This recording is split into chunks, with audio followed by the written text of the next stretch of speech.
So, Bismillahirrahmanirrahim. So, we are back with our another lecture about crystal field splitting, which is important lecture as far as the objective type exam is concerned, whether it is NET, GATE or usual exam of your PGUG. Factors influencing crystal field splitting. अभी तक हमने पढ़ा crystal field splitting का concept और crystal field splitting octahedral complexes में, tetrahedral complexes में और square plane complex में हमने पिछले लेक्चर्स में इसको डिस्कस किया है. Now the topic is factors, यानी बहुत क्या क्या फैक्टर्स है जिनकी वजह से वो जो क्रिस्टल फील्ड स्प्लिटिंग है, वो जो ऑर्बिटल स्प्लिट हो जाते हैं एक मेटल कॉम्प्लेक्स में because of interaction between the ligands and the electrons in the d orbitals.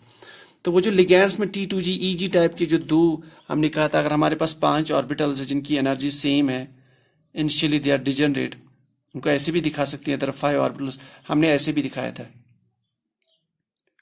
तो 5 ऑर्बिटल्स ऐसे mean they have same energy. अब ऐसे दिखा उनको close means the same thing. फिर हमने कहा था दे स्प्लिट इनटू 2 सेट्स, जैसे ऑक्टाहेड्रल और टेट्राहेड्रल के केस में दिस इज ऑक्टाहेड्रल.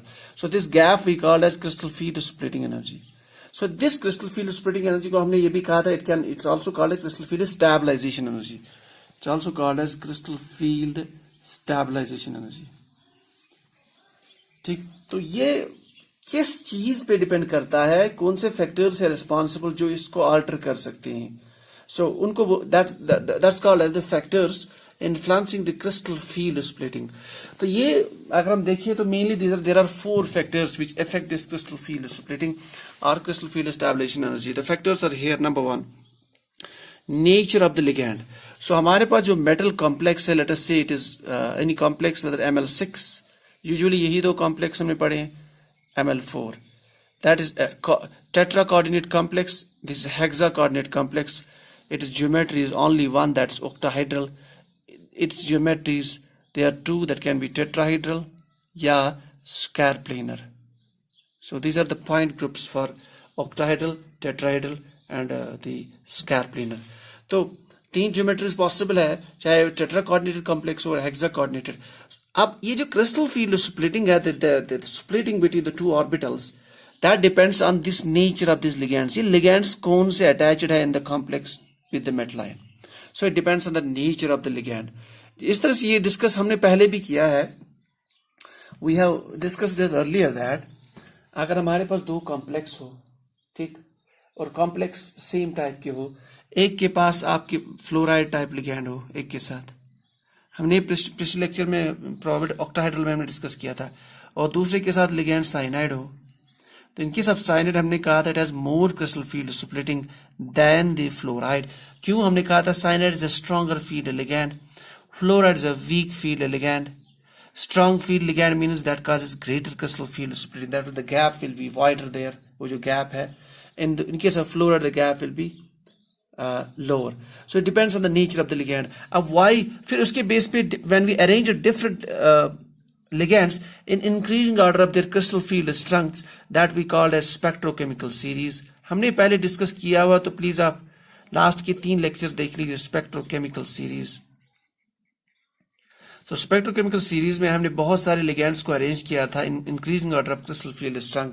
जो एक्सट्रीम राइट पे आए थे they are called stronger field ligands, और जो इस साइड में आए थे they are called weak field ligands. For example fluoride is a weak field ligand, cyanide is a stronger field ligand. तो इसमें मेन 2 पॉइंट्स मैं डिस्कस करूंगा. यूजुअली क्या चीजें हैं that make a ligand strong field ligand and क्या है कि that makes it a weak field ligand. Usually आपका charge should be more. If your charge is more and your size of ligand is smaller, so then your ligand is a stronger field ligand. उससे क्या होता है, that means कि size smaller है, during the complex formation they will approach toward the metal line from the 6 sides or 4 sides. अब जब size ज्यादा हो तो difficulty in making that hexa coordinated complex or whatever it is, और charge ज्यादा हो, we know that it as per the crystal field theory the interaction between the metal and the ligand is an ionic interaction.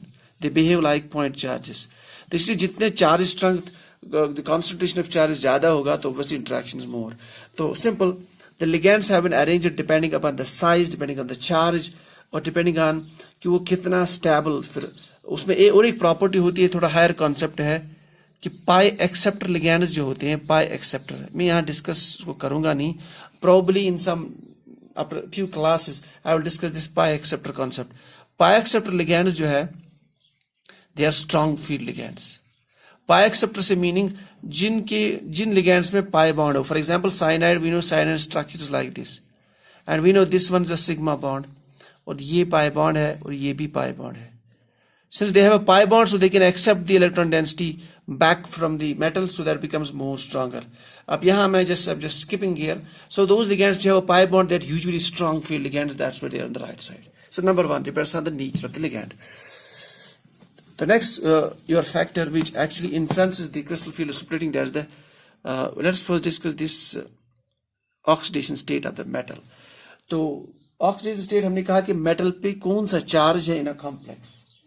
Now to understand this, let's take the example. We have a cobalt aqueous complex, hexa-aquo, cobalt hexa-aquo complex. Its charge is +3.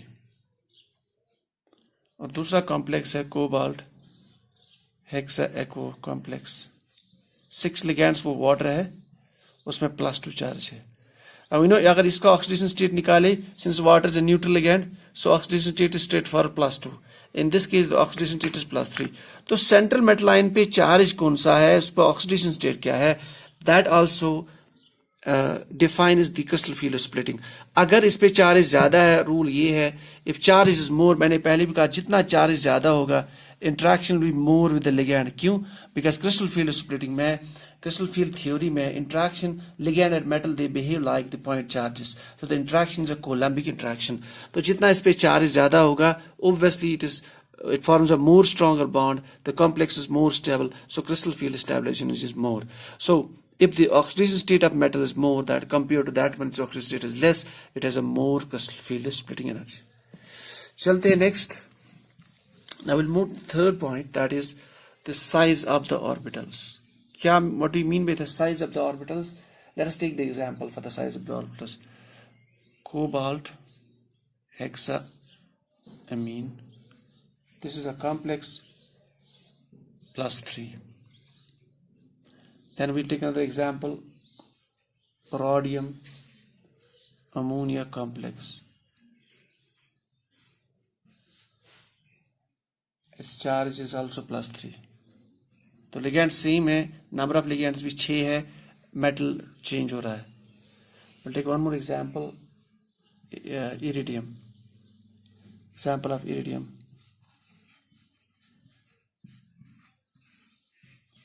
ये 3 complexes है, metal complexes. अब देखिए ये जो इसमें metal ion सिर्फ very हो रहा है. You look here, iridium, rest is same. मैंने कहा हमारा जो फैक्टर है that is the size of the d orbital.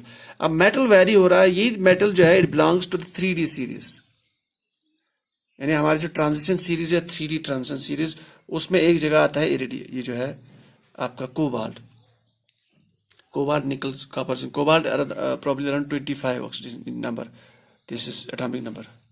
उसके बाद आयरन आता है 26. ठीक, अब हम वही रो हम सिलेक्ट कर लेते हैं. हमारे पास जो 3D 4D 5 सीरीज है, उसी रो के नीचे आपका आता है रोडियम, एंड देन इट्स उसमें जो डी ऑर्बिटल्स है जो पार्टिसिपेट करते हैं बॉन्डिंग में, दैट्स 4D. इसी तरह से उसके नीचे आता है उसी रो में 4D 5D सीरीज में, इसमें we have 5D orbitals which is outermost, and then it participates in the bonding 5D. ठीक, इसका मतलब मेटल कॉम्प्लेक्स में in this case 3D orbitals they are involved in the bonding, in this case 4D the 5D. Or obviously as per crystal field theory, during the this is complex formation, the 3D orbital they will split, that's called crystal field splitting. यहाँ पे 4D will split, यहाँ पे 5D will split. That means यहाँ पे interaction होगा between 3D orbital and the ligand, with the ligand.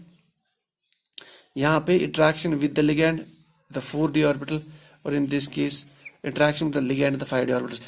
3D की means it is the principal quantum number is 3. इसका मतलब इसका शेल साइज जो है स्मॉल है, इसका साइज ज्यादा है. अब इसका 5D इज मोर. अगर हम इसको रफली अंडरस्टैंड करें, let us say it is 3D, electrons are present here, it's a nucleus, so 4D is like this. मैं एक रफ कॉन्सेप्ट दे रहा हूं क्लासिकल. 4D इज दिस, तो 5D आपका बहुत बड़ा होगा. इसका मतलब 5D is expanded more in the space. ठीक, अब जब ये expand more the space it will easily interact with the ligand, क्योंकि लिगैंड, अगर लिगैंड हम इस डिस्टेंस पे मान ले, यहाँ पे the distance will decrease, interaction is very easy, यहाँ पे it will be very close. That means in case of larger size orbitals, d orbitals, the interaction is much better, ठीक, because they are expanded in the space, their size is big. So when the interaction is much better because they are very close, crystal field splitting will be more. So that's why crystal field splitting in this case is more, followed by this, followed by this. So as the size of the d orbital increases, the crystal field splitting is more, or we should say the crystal field stabilization energy is more. Now the last one is the geometry of the complex. यहाँ पे एक point इसमें और भी आता है कि that is why अगर आपके पास दो कॉम्प्लेक्सेस है जो, so this complex is from the first transition series, this complex is from second transition series, the transition metal is from second transition series, this is from third transition series. क्योंकि इनके case में size of the orbital is very very larger, तो usually जो second and third transition series के metal complexes है, they are low spin complexes. So they are low spin, ये बहुत important है, लो स्पिन कॉम्प्लेक्सेस. ये भी हमने पहले ही डिस्कस किया हुआ प्रीवियस टॉपिक्स में. लो स्पिन कॉम्प्लेक्स में उनके पास जो स्पिन्स होंगे अनपेयर्ड वो लेस होंगे, क्योंकि जब क्रिस्टल फील्ड स्प्लिटिंग बहुत ज्यादा हो जाएगी तो अब इलेक्ट्रॉन यहां नहीं जाएंगे, they will get paired up in initial orbitals. जो आपकी ऑर्बिटल्स यहाँ पे फॉर एग्जाम्पल T2G है, ये वाला, this is EG, so they will get paired, they will not shift here, so they will get paired, that means the spins will be less. So usually in case of 3D, 4D and 5D, the complexes of low spin complexes, ये बहुत important है. So the last factor which affects the crystal field splitting, that is the geometry of the complex. ये हमने already discuss किया है. अभी तक हमने देखा अगर हमारे पास ऑक्टाहेड्रल कॉम्प्लेक्स हो, हमने क्रिस्टल फील्ड स्प्लिटिंग डिजिग्नेट किया था बाय डेल्टा 0, और फिर हमने ऐसे दिखाया था इसको 1 2 3 4 5, ये 5D ऑर्बिटल्स है, तो we showed it like this पिछले क्लासेस में. This is T2G set, this is EG set, दो ऑर्बिटल्स का set, this is called as octahedral crystal field splitting. इसी तरीके से अगर हमारे पास टेट्राहेड्रल कॉम्प्लेक्स हो, तो टेट्राहेड्रल के केस में हमने ऐसे दिखाया था 1 2 3 4 5D ऑर्बिटल्स, ये दे split like this.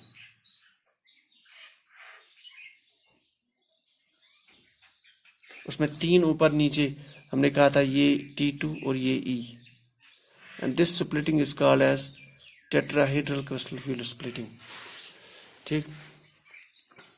And then इसी तरह से अगर आपके पास स्क्वायर प्लेनर होगा, square planar complex, the formula is D4H, तो आप हमने दिखाया था, बहुत ही बड़ा डायग्राम हमने दिखाया था if you remember in the last class. ऐसे यहाँ पे हमने कहा था dxy और dyz, so dx square minus y square. फिर नीचे there were different levels, so please see that. तो this is called as crystal field splitting in the square planar complex. हमने कहा था स्क्वायर प्लेनर कॉम्प्लेक्सेस में ज्यादा होती है crystal field splitting compare to octahedral, compare to tetrahedral. तो हमने एक ऑर्डर बनाया था वहां पे, क्योंकि ऑलरेडी ये चीजें हमने डिस्कस की हुई है, तो just summing it here. So crystal field splitting in square planar complexes is greater than splitting in octahedral complexes O, that is greater than crystal field splitting in the tetrahedral complexes. फिर हमने ये भी किया था octahedral complexes या tetrahedral complexes 4/9 of octahedral complex, ये भी हमने लिखा, it is 4/9 of that, so it is more. But overall square planar complex is more, has a more crystal field splitting than octahedral than tetrahedral. So these were the major points as far as the crystal field splitting is concerned in the different types of complexes, whether it is octahedral, tetrahedral, square planar. It depends on the nature of the ligand. यहाँ पे spectrochemical series is important. उसमें जो left side में they're weak field ligands, जो right side में है they're called strong field ligands, और right side में जो लिगेंड्स है they cause greater crystal field splitting. Size of the d orbitals, अगर आपका कॉम्प्लेक्स है 3D से है, देन 4D से है, 5D से है, ऑब्वियसली 5D वाला has a more crystal field splitting. Oxidation state means if your A peroxidation state is more, If the metal has a higher oxidation state, its crystal field splitting is more. The geometry of the complex, in general, square planar complex have more crystal field splitting than octahedral, than tetrahedral. So this is all about a basic view of the factors influencing the crystal field splitting.